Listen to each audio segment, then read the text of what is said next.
Hello students, welcome to my YouTube channel.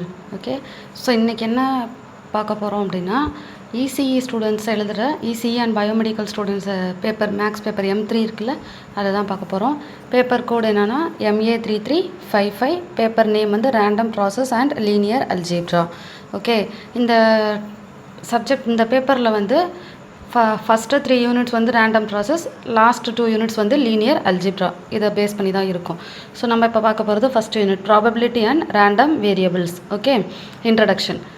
Just first ப்ராபபிலிட்டினா என்னன்னு தெரிஞ்சுக்கலாம். The word probability are used to day to day life. The term probability refers to the study of randomness and uncertainty. அதாவது நம்மளோட டே to டே லைஃப்பில் இருக்கிற விஷயத்தை வச்சு தான் இந்த ப்ராபபிலிட்டி ஃபுல்லாகவே போகும். ஓகேங்களா? ஸோ நெக்ஸ்ட் டெஃபினேஷன் பாருங்கள். Probability: if there are n equally likely, mutually exclusive and exhaustive outcomes and m of them are favorable to an event A, the probability of the occurrence of A is defined as the ratio m by n. So இந்த ப்ராபபிலிட்டின்றது நிறைய விஷயங்கள் சேர்ந்தது தான் probability. That is அது equally likely, mutually exclusive, exhaustive outcomes இதெல்லாம் சேர்ந்தது தான் probability. Okay, ஜென்ரலாக இந்த ப்ராபபிலிட்டி நம்ம என்ன டினோட் பண்ணுவோம்னா Pன்ற லெட்டரில் டினோட் பண்ணுவோம். So P of A equal to P equal to m by n. m by n na number of favorable cases divided by n denotes total number of exhaustive cases.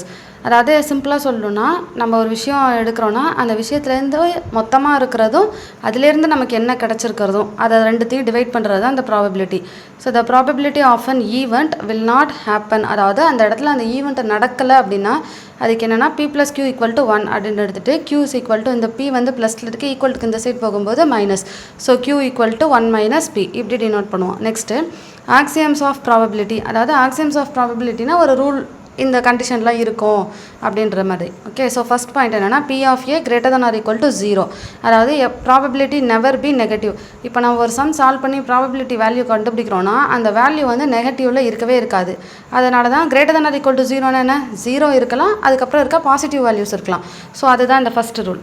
Next P of S equal to 1. அதாவது probability of an sure event, அதாவது possible event என்னென்னா always it must be a 1. Okay, if A and B are mutually exclusive, P of A union B equal to P of A plus P of B. அதாவது union இருந்ததுன்னா இந்த ஏன்ற ஈவெண்ட்டுக்கு probability கண்டுபிடிப்போம், Bன்ற ஈவெண்ட்டுக்கு probability கண்டுபிடிப்போம், ரெண்டையும் add பண்ணுறது தான். Okay, so next பாருங்கள். 0 <= P of A <= 1. அதாவது probability value lies between 0 and 1. நம்மளோட இப்போ ஏன்ற ஈவெண்ட்டுக்கு ப்ராபபிலிட்டி கண்டுபிடிக்கிறோன்னா அதோட வேல்யூ எதுலேருந்து எது வரைக்கும் இருக்குன்னா 0லேருந்து 1 வரைக்கும் அந்த 0 to 1 தான் இருக்கும்னு சொல்கிறாங்க. Okay, next if A subset of B then P of A <= P of B. இன்னொரு தடவை நான் ரீட் பண்ணுறேன் பாருங்கள். A சப்செட் ஆஃப் B அப்படின்னா இப்போ இந்த ரெண்டு செட்டில் எது பெருசு? Bன்ற செட்டு தான் பெருசு. ஓகேங்களா?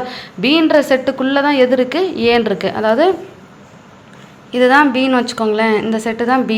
அப்போது இங்கே நமக்கு என்ன சொல்லியிருக்காங்க? A சப்செட் ஆஃப் Bனா இந்த Bன்ற செட்டுக்குள்ளே A இருக்குதுன்னு சொல்லியிருக்காங்க. அப்போ வந்து இது பெரிய செட்டு, இது சின்ன செட்டு. இதை வந்து நம்ம ப்ராபபிலிட்டியில் எப்படி டொனேட் பண்ணுவோம்னா P of A <= P of B. Okay, clear? Okay, next some results. So இதெல்லாம் பேசிக்கான ரிசல்ட் தான். P of A = N of A by N of S. A union Bன்னு இருந்ததுன்னா ப்ளஸ்ஸு, A + Bன்னு இருந்ததுன்னா தனித்தனியாக ஆட் பண்ணிக்கலாம். A யூனியன் Bக்கு formula என்னென்னா P of A + P of B - P of A intersection B. ஓகே, நெக்ஸ்ட்டு A இன்டர்செக்ஷன் Bன்னு இருக்குன்னா P of A × P of B. அதாவது யூனியன்னு போடுறோன்னா ஆடு, இன்டர்செக்ஷன் போடுறோன்னா மல்டிப்ளை. ஓகே, ஸோ இதை பேஸ் பண்ணி சும்மா ஒரு 2 சின்ன சின்ன சம்ஸ் பார்க்கலாம். Problem: find the probability that exactly one head appears in the single through of a fair coin. So first என்ன பண்ணுறீங்கன்னா ப்ராபபிலிட்டியோட formula P of A = N of A by N of S. Here இந்த ASனால் என்னென்னு நம்ம explain பண்ணணும். A be the event of getting exactly one head in a single through of a fair coin. அதாவது நமக்கு எதுக்கு probability கண்டுபிடிக்க சொல்லியிருக்காங்களோ அந்த விஷயத்தை எடுத்துக்கிறதுக்கு தான் நம்ம ஏன்னு டினோட் பண்ணுறோம். ஓகே, எஸ்ன்றது சாம்பிள் ஸ்பேஸ், அதாவது டோட்டல். இப்போ ஒரு காயினை தான் டாஸ் பண்ணுறாங்க. ஓகே, அப்போ காயினை டாஸ் பண்ணுறாங்கன்னா அந்த காயினில் என்னென்ன இருக்கும்? ஹெட் இருக்கும், டெய்ல் இருக்கும். ஸோ அதுதான் சாம்பிள் ஸ்பேஸ், அதாவது மொத்தமாக இருக்கிறது. ஸோ N of S என்ன? 2. அடுத்தது N of A = 1. நம்ம ஒரு காயினை ஒரு தடவை டாஸ் பண்ணுறோன்னா அது ஃபஸ்ட்டு என்ன? ஒன்று ஹெட் இருக்கும், இல்லைன்னா டெய்ல் இருக்கும். ஸோ ஹெட் ஒரு தடவை தானே ஹெட் வர சான்ஸ் இருக்குது. So N of A = 1. அப்போ ப்ராபபிலிட்டி ஃபார்முலாவில் என்ன? P of A = N of A by N of S = 1/2. 1/2 0.5. Okay, clear?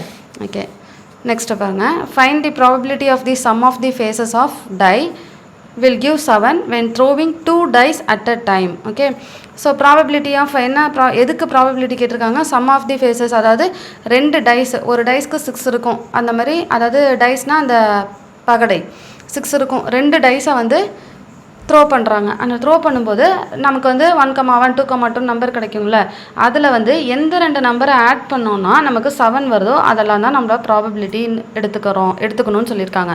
So probability of sum of the faces will give 7 equal to favourable cases by exhaustive cases. Formula என்ன, P of A equal to N of A by N of S. ஏன்றது என்னது நம்ம கொஷினில் கண்டுபிடிக்க சொல்லியிருக்காது. எது 2 add பண்ணால் 7 வருதோ அதெல்லாம் ஏன்னு எடுத்துக்கணும். ஓகேங்களா, ஸோ சாம்பிள் ஸ்பேஸ் எழுதலாம். சாம்பிள் ஸ்பேஸ் வந்து 2 டைஸ் பண்ணியிருக்காங்கல்ல, டைஸை வந்து த்ரோ பண்ணியிருக்காங்களா. ஸோ என்ன பாசிபிலிட்டிஸ்னால் 1,1 1,2 1,3 1,4 1,5 1,6, அதாவது 2 டைஸை டாஸ் பண்ணுறாங்க, த்ரோ பண்ணும்போது ஒரு டைஸில் என்ன இருக்குது 1, இன்னொரு டைஸ்லேயே 1, தட் இஸ் 1,1. அடுத்த பண்ணுறாங்க, ஒரு டைஸில் 1 அடுத்த டைஸில் 2 இருக்குது. ஸோ அந்த மாதிரி. ஸோ இதில் எத்தனை பாசிபிலிட்டிஸ் இருக்குன்னா 6,6 வரைக்கும் இருக்கும். So N of S equal to 36.